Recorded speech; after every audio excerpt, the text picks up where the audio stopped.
Glimpse of the Week.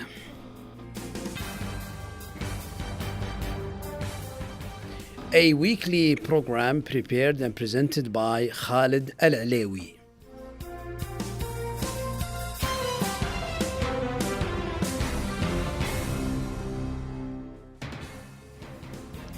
Assalamu alaikum wa rahmatullahi wa barakatuh, and welcome to any edition of your weekly program, Glimpse of the Week. Joining me, sound engineer and director of the program, Muhammad Ad-Aida, who is wishing you a pleasant evening. We're going to take a very short break. We'll be back with our distinguished guests. Stay with us.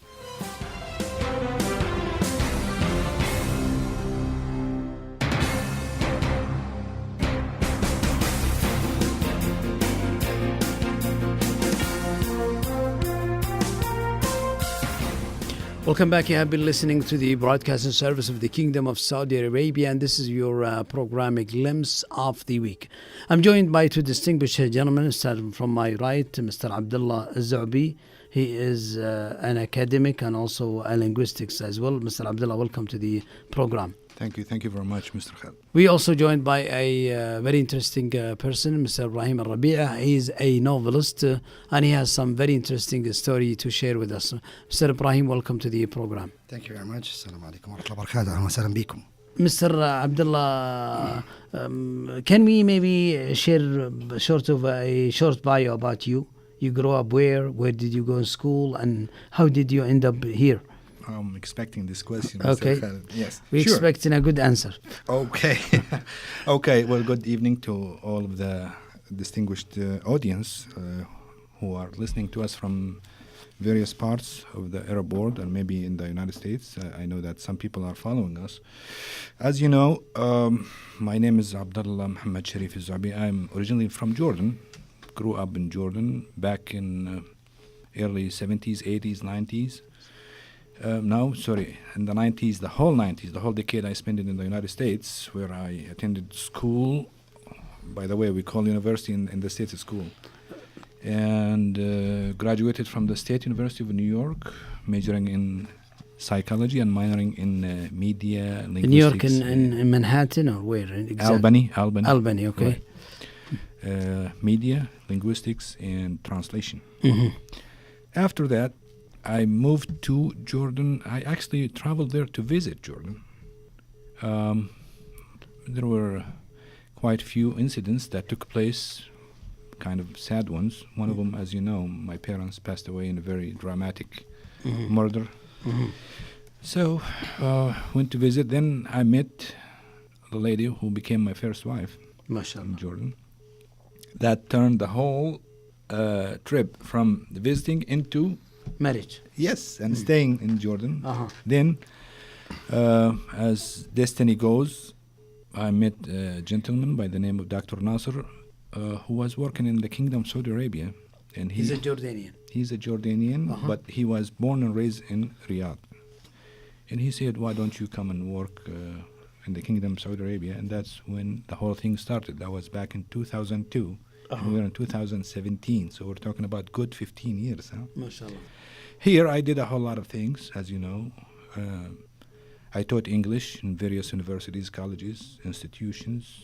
The last one was the Royal Institute, right next to the railway. Mm-hmm. And I did news anchor. Technical Royal Yeah, Institute. right. Okay, belong to...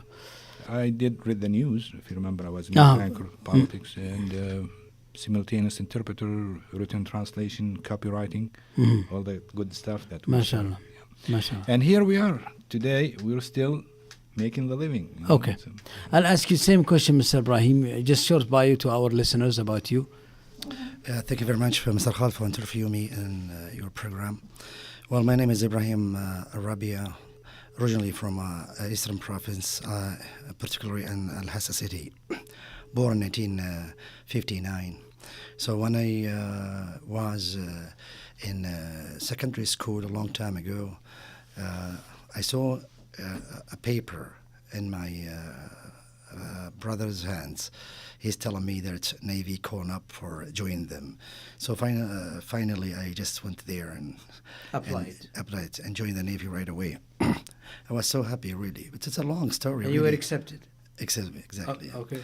It's a really long story. So how long you study in the Navy Academy? Oh, yes, yes. Did you study in Saudi or you were sent abroad? No, I was sent abroad to the United States, particularly in San Antonio, Texas. Okay. That was 1978, in My June God. 16, a long time ago, yes.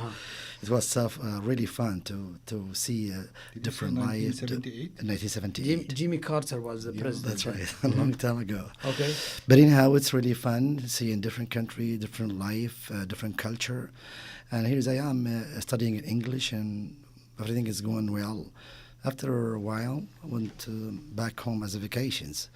Then went back in probably 80. 1982, I was graduate as a petty officer first class, as they said. And then actually, I went to my story, my love story. So you got married to an American? Exactly, yes. Then fell in love with an American lady. It was so nice to me. I was so nice to her. We thought we can do something together in our life. So then, yes, it happened eventually in 1982. Yeah, things went through fine at the beginning. We're trying to put up with our different cultures and all the stuff so we can get in with our life. So you had children by her? Yeah. How many? Well, altogether right now, 3. MashaAllah. Yeah, Rima, Yasmin, and Abdul Aziz, yes. MashaAllah, MashaAllah. Okay. And now marrying to foreign ladies as a Saudi national, you gone through this experience. Do you believe it's good, or do you believe it's not good? And or it depends on the let's say individual on the individual basis. Yeah, definitely. Everybody see it from his way of. There are some successful stories, and there are some. Of course, there is so many successful stories that could be successful. And there is not really. They fail right away. Right. I tried my best really to put up with it. How would you characterize your experience? Really, at the beginning, it was so wonderful and nice. Good experience. Sweet. Too much sweet. It's very nice. Enjoying the life together, cook together, driving, going different places, raising the children and all the stuff. But then. The problem when I'm trying to get her paper to come back to Saudi Arabia, to get her back to Saudi Arabia, that is really the problem because of the cultural differences, and I cannot really change the culture. Indeed, and obviously some are willing to understand, and some are may not be willing to understand, and that's when the issue comes. Definitely. Free now and then, by the way, because of Bahrain, very close. And because it's an open country, Bahrain, you can drive, you can do so many. Where are you from here in the kingdom? From Al Khobar city, Khobar. Yes. Yeah, it's at the border, right? Exactly, and it's about 30 minutes away from Bahrain. So where is so much enjoyable up there, movies and driving as well. Ladies, I mean, you know how it is in Saudi Arabia. But it's we went through so much nice. We can go in about 30 minutes, watch a movie, eat in a restaurant, having fun and different. But at that time there was no bridge, so how did you manage? Oh yeah, by boat. By the way, at the beginning, yes, there is no what do you call it? I think the bridge was open in the mid-80s. But later on, yes, there is a bridge, of course. But at the beginning, yes, I was plain until she went home. With the plane. Before, yeah, but then you flew. Right. But then when she went back to state, come back again, yes, it's open up the causeway. Then we just go about every weekend. Now you came from the States. Did you join the Navy or you changed your job? Or? No, I stayed in the Navy for a while, really. But eventually, then I left the Navy. Yeah, to SKICO company. Saudi Electricity Company. Yes, Saudi Electricity Company. What did you do there? I was in, what do you call it? I worked as electronics technicians. Actually, I was working as a SCADA, what they call a supervisory control and data acquisitions. I do maintenance for the system of the remote terminal units It was fun job. Most of it a field though. Yes. And then I retired really in 2011, yes. 2011. Yes, 2011 I retired. But you had an early retirement. Oh, yes. Why you did that? Yeah, I mean, obviously it's very interesting. Exactly, earlier because of they have a plan, the company, to release a lot of employees. So I was one of them. Plus, they told me to if you wanna, they gave me a choice to leave with They gave you a golden check. Exactly. Okay, good. There we go. He pulled it out, so it was so nice. So it was nice. Exactly. Lump of money. But then, yeah, it's enough and is enough. You leave earlier so you can do so many things in your life. Did you? I did. Oh. Oh. You enjoyed your retirement. Exactly, I love There it. are some people, unfortunately, who cannot adjust. And Yes. There are some studies, obviously. Some people who prepare themselves before retirement. Yes. Long time before retirement to relax. They succeed in basically post-retirement. And there are others, unfortunately, that they cannot adjust, and their health deteriorate, and they have some health issues, and that's actually Yes. very sad. So I think it's good advice to prepare yourself, he or she, for retirement. Definitely. It really depends on how you communicate with people during your job work and all stuff. So when then you're tired, then you at least you have connection with people and you have other jobs to do. But for me, I'm an active person, really. And you enjoy it so much. Yes, definitely. Doing a lot of things, enjoy it, and meeting people. You know. Did you or do you have a business now, or you just enjoy your retirement? No, I am really not. Do you advise people to work after retirement, or you think it's a royal, what they call it, royal period where people should enjoy themselves and not go on and on? Well, it depends, and they're really. If they have a good health, I suggest they work really. I agree with you. If they have. Yes, to enjoy working, plus to do activity. If they go sit home or relax, I think you're going to make a problem at home when you do that all the time. I see. So, by trying to save electricity, right? Yes.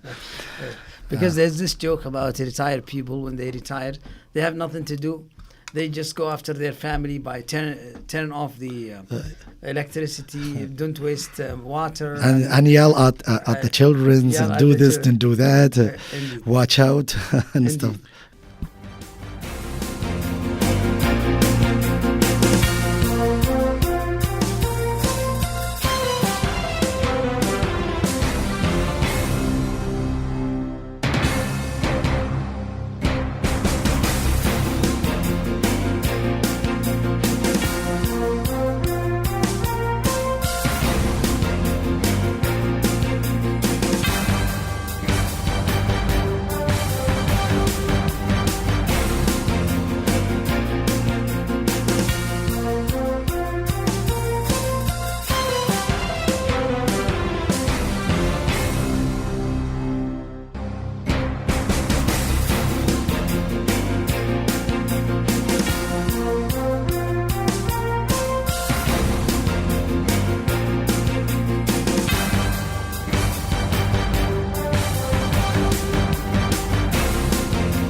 Welcome back. You have been listening to the broadcasting service of the Kingdom of Saudi Arabia, and this is your program, A Glimpse of the Week. We're joined by sound engineer Muhammad Al-Aida behind the control, and our colleagues in Jeddah and Riyadh who have been bringing you this live from our studio.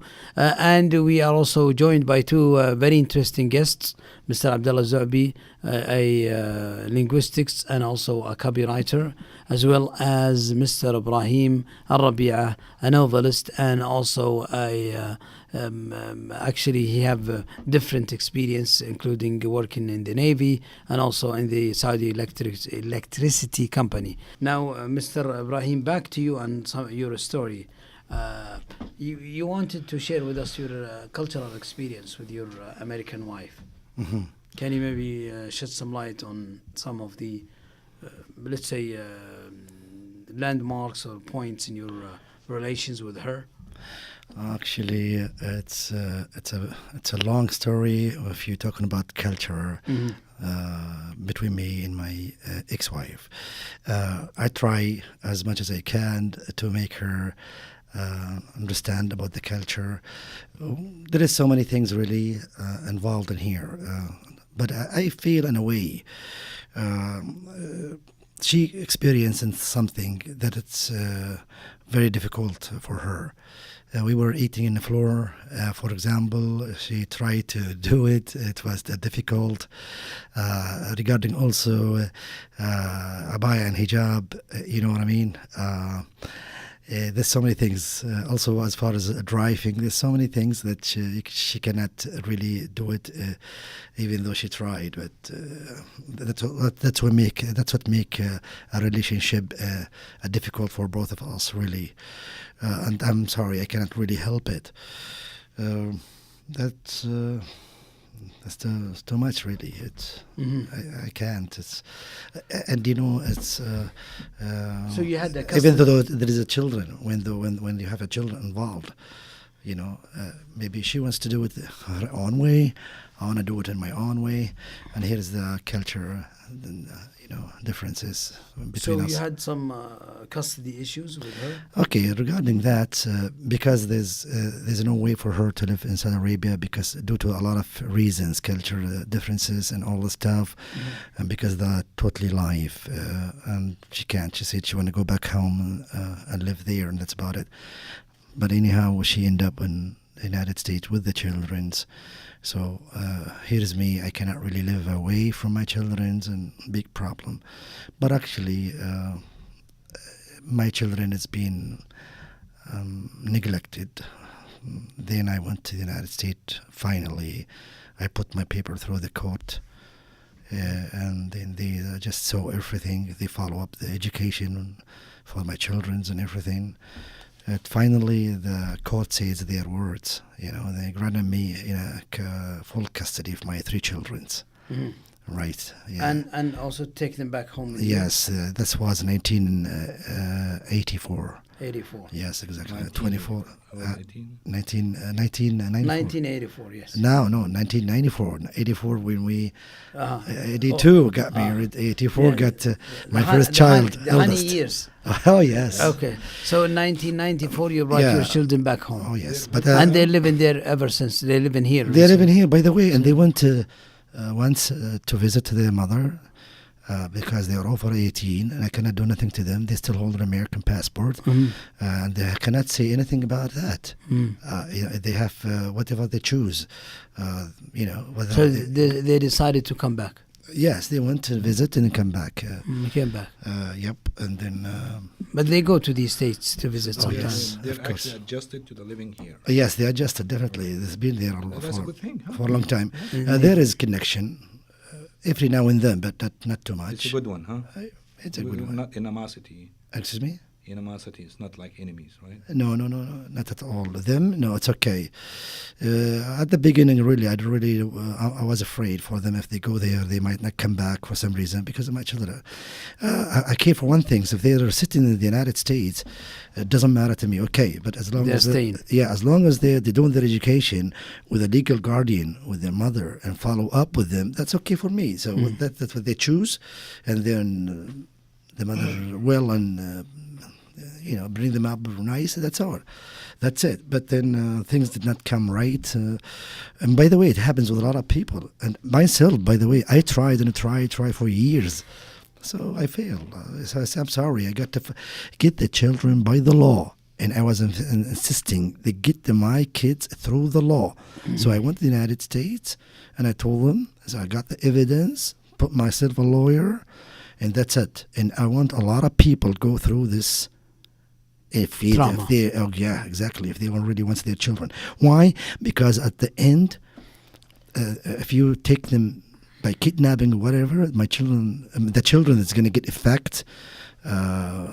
Psychologically and emotionally. Exactly. You're absolutely right. Oh, Right, he's definitely. talking Big about problem. taking the right channels. The Exactly. channels. I'm still, by the way, sometime having problem with that. Yeah. And now you are living with them.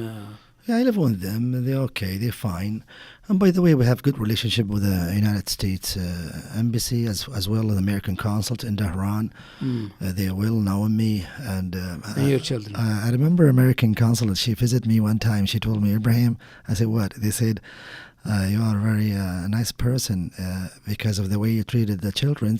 So they write in good letters to the State Departments. And by the way, that you are the best file in the U.S. State Departments up there. Indeed. By the way, if you want to talk the book.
Welcome back. You have been listening to the broadcasting service of the Kingdom of Saudi Arabia, and this is your program, Glimpse of the Week.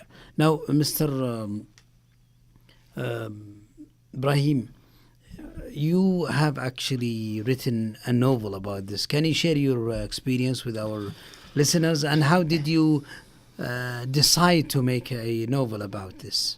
Oh, definitely. Thank you very much for giving me this chance, really. In fact, due to the marriage that happens between me and my ex-wife, Jennifer, what happened was I went through so much due to the cultural differences and all that. So I finally thought of something that to make a book. So this book, I believe it is like it's a learning book. It is like a teacher, a study for the other people can see like it. a manual or a guide. Like a manual guide, you know, about the different cultures and all that. So I finally made up my book through a paid and all the stuff.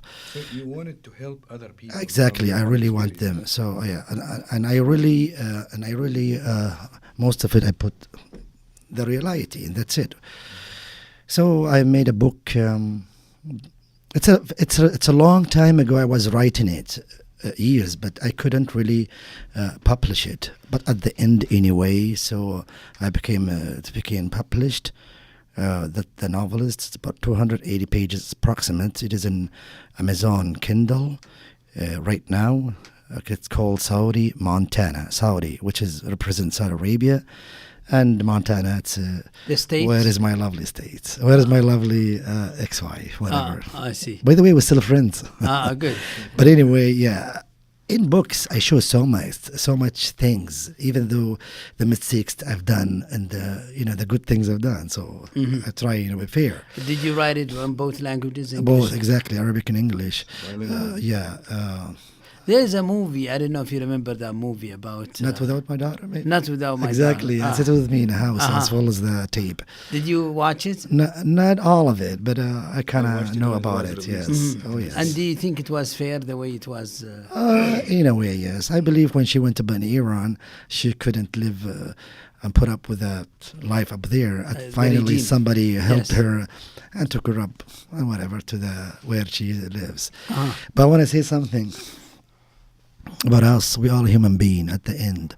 We all share things together, happiness and sadness, and we all laugh. We all hurt. We all think about our children's, our future. So I know as a human being, I think about my ex-wife all the time, that maybe she miss her children, all stuff like that. In fact, I'm thinking about to bring her up here. But And a it's visit. not up to me, because there's still some government I steps. disagree. I totally disagree. I think it's not. It has not been easier than now. I think. You just have to. Yes, she has a children. You have to apply. She can come. The system is much now very flexible. Yeah. Now, see, I mean, I'm speaking from experience. But anyway, the kids grow up right now, Yeah, right. so it things different. But at the end, that they have still relationship, whatever. And by the way, And they that's came very one nice. day. That's very nice of you. Came I one mean, day. She thanked me because I took them, because of You the raised life, them. and to the good life, going through the school and get their education because they are next generation. That's the whole point. Believe me, I'm not here to make myself A hero. a winner and hero. That hey, I got to the United States and got the kids. No, I was so much sad that at the last moment, I got the kids and leave them. No. But I promise that I want to, show you the kids. By the way, the judge told her, if you behave good and blah, blah, and all stuff. And then she has a 4-bedroom house that the kids can see her. And I was so good up to the moment, cooperate with the United States government. for the kids to be seen by their mom. Oh, yes. But she can come and visit, obviously. Yeah, if things become okay. Yeah. But the novel, I think it's ready. And Amazon when did you publish it? It is like an ebook right now on Amazon. Uh-huh. But I'm waiting for now some publisher that to take it. 2 years ago? Maybe 1 year, yes. 1 1 year in the ebook Amazon, yes. Uh-huh. Saudi Montana, yes. I see. Okay. Now, Mr. Abdullah, let's come back to you and ask you about your your advice to the young generation. I mean, going through, let's say, living in the States, coming to Saudi Arabia, you've gone through different experiences. Yes, that's true. Actually, I heard Mr. Ibrahim touched base with that when we were talking about the cultural shock. Oh, yes. Yeah, but I heard you saying, I was very attentive to what you were saying. I heard you saying very, very valuable words when you said we're human beings, we share values. Yes, definitely. Regardless of the... I care about this, and I look at it deeply. True. Oh, yes. So I agree with you, and this is basically the case. If Exactly. we share values, regardless of the geographical spot where we live, I think we will live fine living. Yeah. And advice to the new generations, I'm sure, and you both, I'm sure you will agree with me, that we are supposed to enhance our value system. We have the best religion in the face of earth, Islam. Allah subhanahu wa ta'ala has awarded this, and we can actually access to all the information from the Holy Quran or from the Sunnah, and we have all the scientists available. So the information is there, the teaching is there, the people, the kind people is there. Young generations, if I sum it up in a few words, I believe they are tensed. They have some sort of anxiety about what's the future. Is it something readable? Is it something predictable? They're in need of someone who can basically, what's the word here? Maybe to understand them and kind of deal with them. You're a father and you have kids. The way you treat your kids or your children, either bring them close to you or far from you. Exactly. You agree with me? Exactly, yes. So if we can actually exercise or practice patience, practice dialogue, have really relationship. meaningful discussions, because these are people. We cannot really insult their intelligence. Exactly. We need to take their points into consideration. We need to hear them out. We need to discuss things with them thoroughly, not just to make fun of them. I agree with you. You yes. agree with me? Oh, yeah. And this way they will feel that you're actually with me. You're not against me. You're not hunting my mistakes. And then they feel that they know everything. They know it, When yes. And by your they're eyes, smart, by your they're active, intelligent, and by I your believe actions, they're more yes. intelligent than us. Yeah. So They remember every moment of it, all their life. they have a responsibility too, especially if they're over 18, and I Yeah. emphasize that, over 18. That means grown-up people. yeah. They need to really double think before committing any action. Oh, yes. Just like us, old people, we think twice before committing ourselves into either a promise or a certain action. And I believe that when you told me about your story with the United States and the government, the legal channels, Yes. you thought twice Oh, yes. before making a decision. Exactly. Young people are going through what we call now the booming Yes. and the new Life of thinking, everything. the new technology. That's what I wanted to really new touch technology. base with. They need our help because it's a whole new world is opening. Things change. Back when my age and your age, I'm not sure how old are you, but back when we were growing up, about 30 years or maybe 40 years ago, Yes. we were reading from books. Yes. Sometimes, if we are lucky, we'll have what we call cassette tape. Oh, yeah. You remember? Yeah, you got now, it. in one touch, they can enter anywhere in the world in the internet. Exactly. You're bringing a good point, which is the electronic wise. Yes. And they look at things right now different than when we looked at it before. True. Yes. So they're exposed to everything. Yes. Our role here is to actually help them pick the right thing and discard the wrong thing. Now, Guide them, teach yeah, them. but now help this them. is easy said than done because they will resist you if you have the wrong method, or we're talking about the way. They are more sensitive people. Oh, exactly. I noticed that from my experience. And it's really not easy. Some people think it's easy to deal with the young generation, with young people. It's not easy, but it's not impossible. So it's actually manageable. And don't forget the tradition, the old tradition that we carry, because we are from different Different era. era. Exactly. Yeah. So we From look at it differently. Different ball game. Sometimes we I carry it up to remember now. when I was growing up, that father and mother is there is a limit. We can't really go beyond that. We need to respect them regardless. If they hit us with the Yes. belt or the stick or whatever, there is a respect That's and it. love. Now I think it's different. Oh, Things yes. are different. But again, that doesn't mean before it was right or wrong or now the right will always be right, the wrong will always be wrong. Like Ibn Hazm said, Yes. if we do the right thing now, tomorrow, if we did it in the past, it's right. If we do it in the future, it will be right. But if we do the wrong thing, so the question is, what's the right thing? How to deal with young people in the right way? Again, we need to exercise values. Honesty is number one. Respect is number two. Responsibility. When I promise my kid, I need to take responsibility to follow through. We need something, I think most people overlook it, what's called tolerance. If we tolerate their mistakes, because human beings supposed to make mistakes. They're not infallible human beings. نحن غير معصومين, huh? Yes. So we are fallible human being.